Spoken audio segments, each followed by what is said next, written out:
Captain Dale Black is an airline pilot, over 40 years of flying, not only commercially, but also over 50 countries as a missionary pilot. He's flown everything from 747s to Learjets to you name it. He's flown it. He's a very well-respected instructor, an aviation safety expert. He's currently also the owner of a real estate company, but it's his book. And here it is. Flight to Heaven, a pilot's true story, a plane crash, a lone survivor, a journey to heaven and back. And I got to tell you, welcome Dale, I got to tell you. Thank you. I don't know how many, I guess it's into the thousands now of interviews I've done over the years. I haven't looked forward to one as much as this because the book had such an impact on me. And when I read in your book, and we'll talk about the crash and all of that, but when I read in your book that you waited 38 years before telling your story of this vision the Lord gave you of heaven, my respect for you was huge and still is.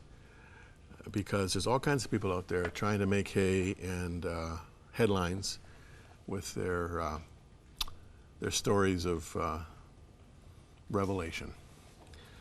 You've kept it very, very close to yourself, and you share it now in this Bethany House publication. We'll talk about why you decided to let it out in the public in a moment, but first of all, the story. You're 16 years of age? When this accident occurred, I was 19. You were 19? Yeah, 19 and a half. You'd always wanted to fly, and you finally get flying. You're working on your pilot's license. Tell us the story. What happened? Well, I had actually received my private pilot's license. So I got my private, and I went working toward my multi-engine, which was the next. And I had actually finished the training and had a check ride set up for my multi-engine rating. It was July 18th, 1969. You may remember that was the era where the moon was about to be conquered. We had astronauts had already taken off and would be touching down on the moon's surface in just 2 days. I was at the airport early that day, 5:30 a.m. I was there all ready to go. The airplane had already been pre-flighted.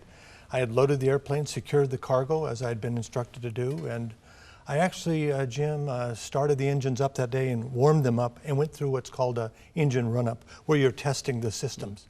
Now, I wasn't really experienced, but I did know what I was doing. The other two pilots showed up that day, and they asked me, "Have you done the pre-flight?" And I said, "Yes, sir, done the pre-flight." "Have you loaded the aircraft?" "Absolutely, it's all loaded and secured." "Okay." "Have you done an engine run-up?" Well, even though I had, I said, "No, not really. I warmed up the engines because at age 19, I felt like I was a little bit too inexperienced to take that much responsibility." So they came in and they strapped themselves in. Gene was in the left seat. I was in the right seat. Chuck, the experienced pilot in command, was actually in the third temporary seat. We taxied out to take off. This is, by the way, the Hollywood Burbank Airport in Southern California, runway 15.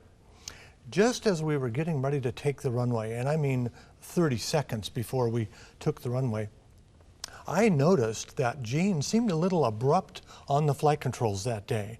I've kind of kept this quiet for a lot of years, but that's clearly what I noticed. Something was unusual. Chuck noticed it too. He tapped me on the shoulder and motioned for me without saying a word to flip-flop seats. So we're actually taxiing onto the runway, and I'm getting out of the co-pilot seat and getting in the temporary third seat. Chuck is now strapping himself in. Everything seemed normal. The weather's clear, no winds really to speak of. The sun just coming up on the eastern horizon. And we start rolling down the runway, bouncing. Everything seemed normal. I could look at all the instruments and tell what was happening. But we rotated the aircraft that day. We went off pitching the nose up a little earlier than normal. I do remember thinking, why are we rotating this aircraft at such a slow speed? I think Chuck noticed it too, and because I could tell that even though he was not the flying pilot that day, Jim, he was the one in charge of everything. And he allowed the aircraft to climb up to about 100 feet above the airport runway.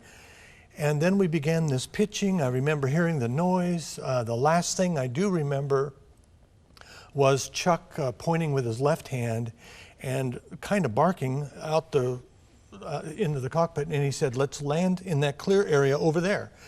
And I kind of got in and looked up like that and noticed that there was this green, looked like a park. What I didn't know, and I found out later, was that it was a cemetery. And it looked like we were going to crash into some green grass, hopefully missing some trees that were looming ahead of us. And I actually thought, oh my word, we're going to be in the newspaper headlines tomorrow. And that was almost my last thought. But then I noticed Chuck, who was not flying the airplane, but now he took over the controls, and he grabbed the flight controls. My eyes went down to looking at his hands, and he turned the flight controls all the way left and all the way back against his chest. And as strange as it seems, Jim, I was looking at his fingers on his. I knew this man well. He was like my older brother almost. We got very close and attached to each other. But I noticed that he grabbed the flight controls so hard that literally the pink of his hands, like yours and mine now, just turned just completely white. And I was looking at that thinking, my gosh, we're going to crash. And that was my last thought. And you did crash, but it was an unusual crashing in that you slammed right into a major monument called the Portal of the Folded Wings. And in fact, why don't we show a picture of it right here? There it is. And it looks, actually when I saw it, it reminded me of some things I've seen in Europe and also in the Middle East. But you hit right near the top, there's a plane down at the bottom, and then you free fell 75 feet. You hit it at 135 miles an hour. That's correct, 135. You can barely see the top where we impacted. Yeah. This is just the tail of the aircraft. Two-thirds of the airplane are in little pieces you can barely tell. There was 9 people at the bottom. This is the cockpit. I guess they found me laying right there in the base of that cockpit for 11 minutes. And then finally I stumbled out of it, but for a number of minutes they thought all 3 of us were dead. There was some bystanders that came by and saw all 3 pilots laying there motionless, and one was clearly dead. The other 2 appeared dead, and there was fuel and toxic fumes everywhere. And gosh, Jim, we were all drenched in fuel. Yeah. And why there was no fire, it makes no sense, except the hand of God. Now, you were